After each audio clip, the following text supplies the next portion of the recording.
guys, um, it's been a few days since I've done a video, and the reason behind that is because I honestly thought about giving up and stopping um, this thing, because um, it's not really what I envisioned, and I came up with the whole video diary or video journal thing.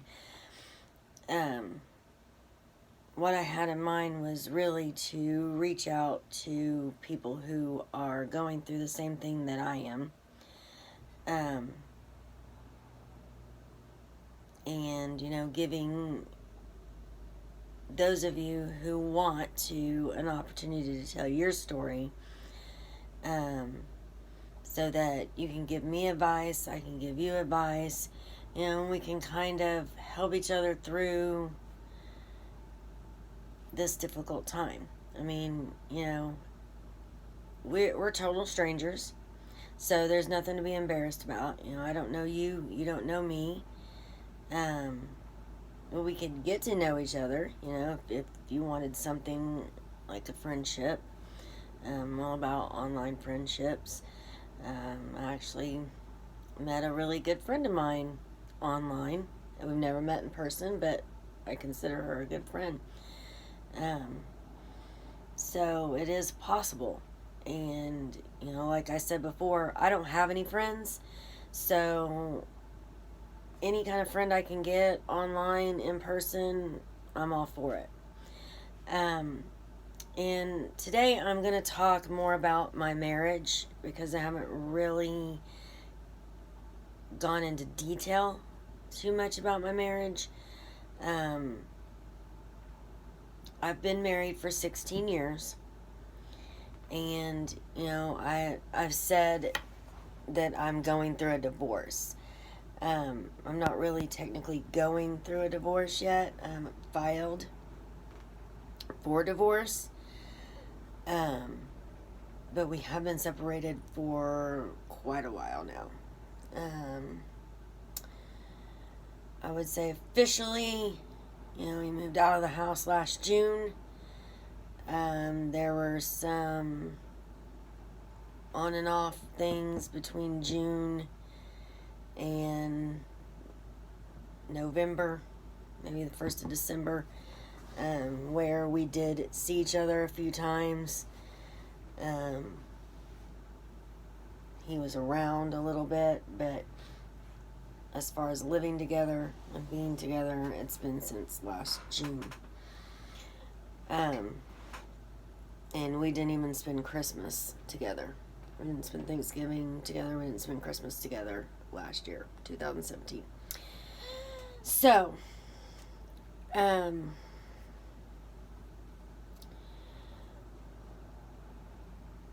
we went a good 6 months without speaking at all. Okay, which is the longest time I have ever gone without speaking to my husband. Ever.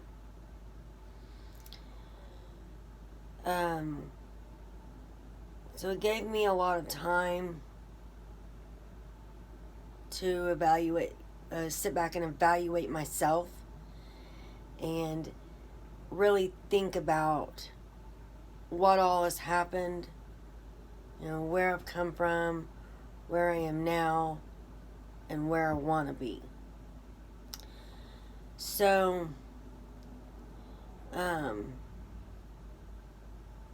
for a long time I carried around a lot of anger and bitterness, because of everything that I've had to deal with from him. It went from hurt to angerness and bitterness. And so I became a very angry person, and I've carried that around a lot. It's like, I take that out on anybody, strangers, my kids, anybody that's around is going to get a piece of that anger. Sometimes for no reason at all. you know, especially in the car. I'm just angry. And I was tired of feeling that way, of being that way. I hated it. It consumed me. So, that's one thing that I've learned and come to realize is my anger. But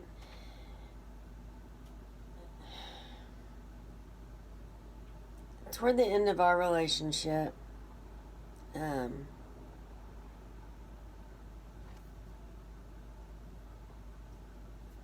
things got worse. Okay, he always had something that he put before us during our whole marriage. So first it was the PlayStation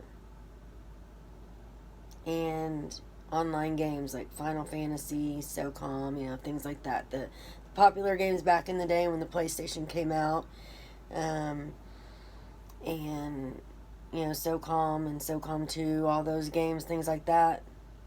They were real big. He was all about playing those games. And I don't mean you get up, you go to work, and then you come home and you play video games all night and on your weekends. No.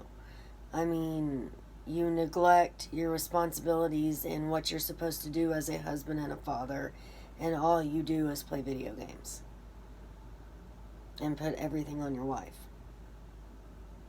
That's the kind of life that I have led for the better part of our marriage. When we first got married, he worked. He supported us. He was all for working and supporting us. But there's some weird bug crawling in front of me. It's probably where I'm getting these bites from. There's a weird freaking bugs that are up here in this place. But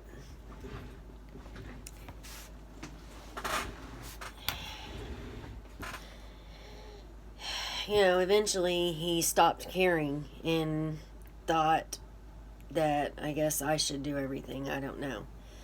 But, so I went from being a stay-at-home mom to being the sole supporter of our family while he played video games. It was video games, then it went from the PlayStation to the computer. He got stuck on World of Warcraft, and that went on for years. World of Warcraft. I mean, that was a huge problem in our marriage. We actually separated over that game several times because he didn't do anything around the house. He didn't go to work. He didn't help me with the kids. It was 24/7. I mean, barely slept kind of thing. For years with this stupid game. So, you know, it finally came down to an ultimatum. Like, you get rid of the game or I'm done. I'm done for good. I can't keep doing this. So he stopped playing it. But then after he stopped playing World of Warcraft, then the cell phones come in.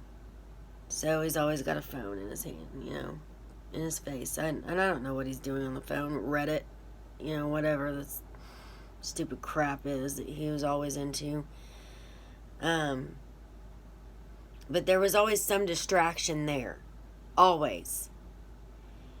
And I'm the one busting my butt every day, getting up, going to work all day, coming home, cooking dinner, bathing the kids, helping with homework, doing everything they need to do while he's still in that one spot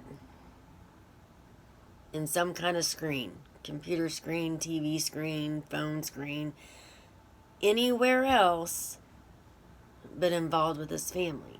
So see, he was present physically, but not emotionally or any other way that we needed him to be present.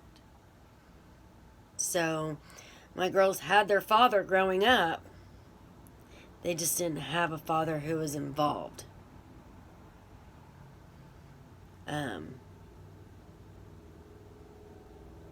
So, you know, I mean, and he would speak to them and stuff, you know, I mean, we would do things every now and then, but they were very, very few and far between. It was very rare. Okay, we did not do normal family things. We didn't have family outings, normal family outings. We didn't set aside a day on the weekends, every weekend, where we would spend time together. It was always he did his thing and me and the kids did our thing. So there was the disconnect there. And I could never get him involved with my family. He would never go to family functions, and which is so strange to be married for that long. And he wouldn't even get involved with his in-laws. I mean, he wouldn't give him a chance. So, see, my parents, in turn, decided they didn't like him. And that some of that was my fault because I always bashed him. But things just weren't working. It just wasn't the marriage that I pictured having. He wasn't the partner that I pictured having. He didn't share the same dreams and the same goals that I did. I wanted things in life. And I'm not talking about being rich and having it all, and I'm not materialistic at all. Money, it means nothing to me because that's not the important things in life. But having what we need and not having to worry about, where our next meal is going to come from, or how I'm going to pay rent, or how I'm going to get gas money to get to work.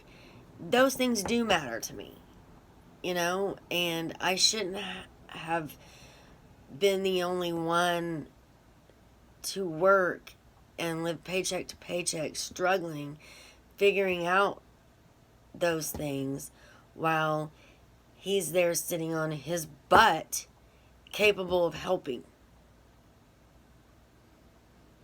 If he would have done his part this whole time, then today, 16 years later, we would have been somewhere. We would have had something. So there's another thing right there that I hold against him. Something else to resent him over. If you would have just did your part, all you had to do was get up and go to work every day, Monday through Friday. Then we would have had 2 full incomes. We would have been able to save some money. We would have owned our own home by now. We would have had savings in the bank. I wouldn't still be where I am today, struggling. And now, I was doing it alone before, but now I'm really doing it alone because I'm a single mother. I'm by myself now. It's just me and the girls now. You could pretty much say I was by myself back then too, because physically he was there beside me, but any other way he was not there. And never has been for as long as I can remember. So, I don't know why I stayed and put up with it for so long. Probably because he was never a bad person. He treated me good. He didn't call me names. He didn't abuse me. He wasn't a drunk or druggie or anything back then. He just had an internet addiction, and he was lazy. He wouldn't work, and he liked to be on the internet.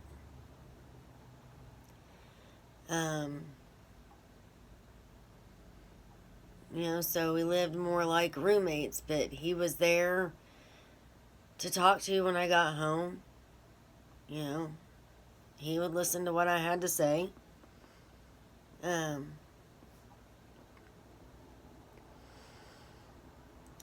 It just wasn't the relationship that I fully wanted. I wanted more. And I knew that I probably would never get that out of him, but I didn't want to accept that. I kept thinking I could change him. I kept thinking, hey, something within him is going to change. He's going to be like, okay, I'm tired of living like this. It's time to get in gear. Let me get up and do something for my family, and we're going to make this happen. But no, things just got worse. And I never saw it coming. I mean, it just hit me like a train out of nowhere. And knocked me down, boy. Did it knock me down?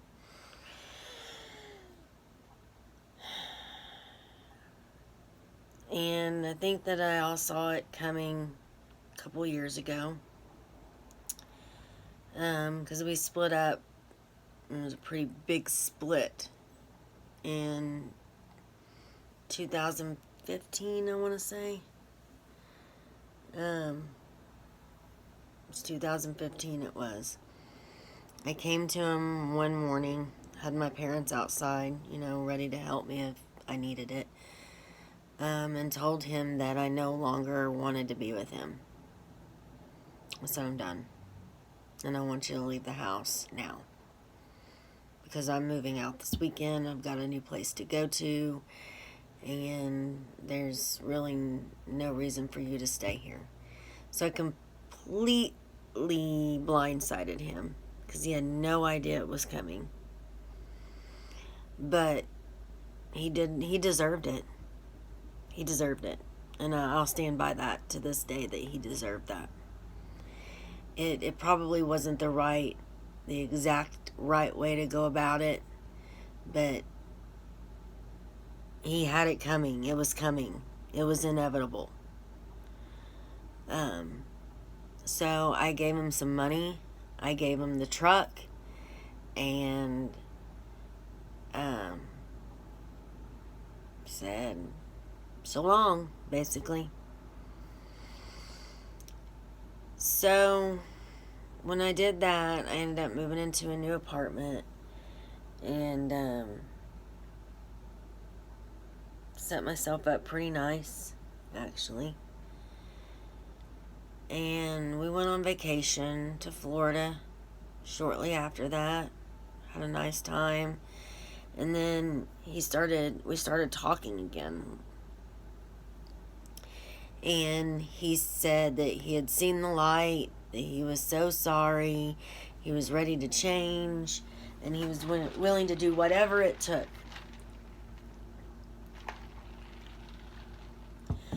Excuse me, to make things work this time. So, I was like, well, we need to do counseling, we need to do this, and this. If this is going to work, this is what we need to do. So, and he was working. He got a job at the liquor store, at a liquor store and everything, which is probably the start, that was the start of worse things to come at that point. Just when I thought that we were starting over and starting a new beginning and a better relationship, it was all based on lies, come to find out.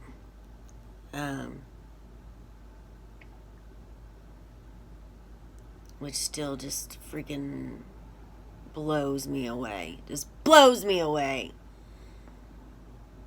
That when we were separated, okay, right before he comes back to me and says, oh, I'm so sorry, I have to be with you and my family, be with you and my girls, I can't lose you all.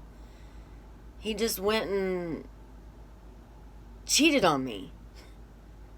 He was just with some ugly, ugly girl. I mean, this girl looks like a freaking ogre, and that is no exaggeration. I'm not kidding you. I mean, she's got these ugly neck tattoos and this tattoo right here all across her chest. I mean, just nasty, okay? Nasty. Nasty. But I didn't find out about that then. No, didn't know about that. Otherwise, there would have been no way in hell that I would have taken him back then. But I took him back, and since he was working at the liquor store, he decided it was a good idea to start drinking. You know, we didn't drink. We never drank. And so, it eventually turned into him being a drunk. And things just continued to get worse over the next 3 years, from 2015, it would have been 2 years, to June of 2017. And let's see, it was around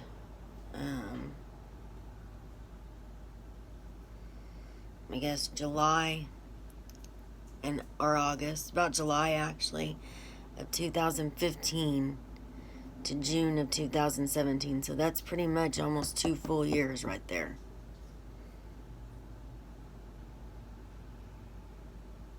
Where things just went completely downhill. But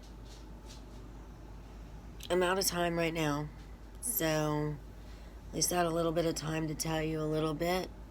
I've got some more that I want to cover on this issue, and I'm going to finish that today.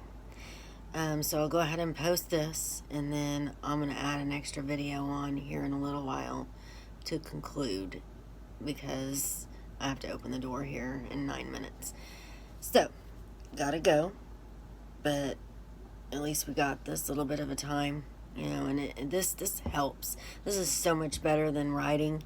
So, if nothing else, I mean, if you're not getting anything out of my videos, do this for yourself, because it's great. It's great therapy. It really is. You know, and I said I was always going to add an extra subject, or not really a subject on, but like things that has helped me cope, and I will. I will continue to add those suggestions and things to you, so that, you know, there will be something helpful along the way too, instead of just my story. But it's sometimes nice to hear other people's stories as well, to know that we're not the only one going through these crazy situations and these struggles. Okay, so I'll be back here in a little while, but in the meantime, you guys have a great day. Please subscribe to my channel. Subscribe, okay, so you can get updates. Like, share with anybody you think might like this as well. And comment down below. Tell me what you think. Tell me your story. Love to hear from you. Bye for now. See you later.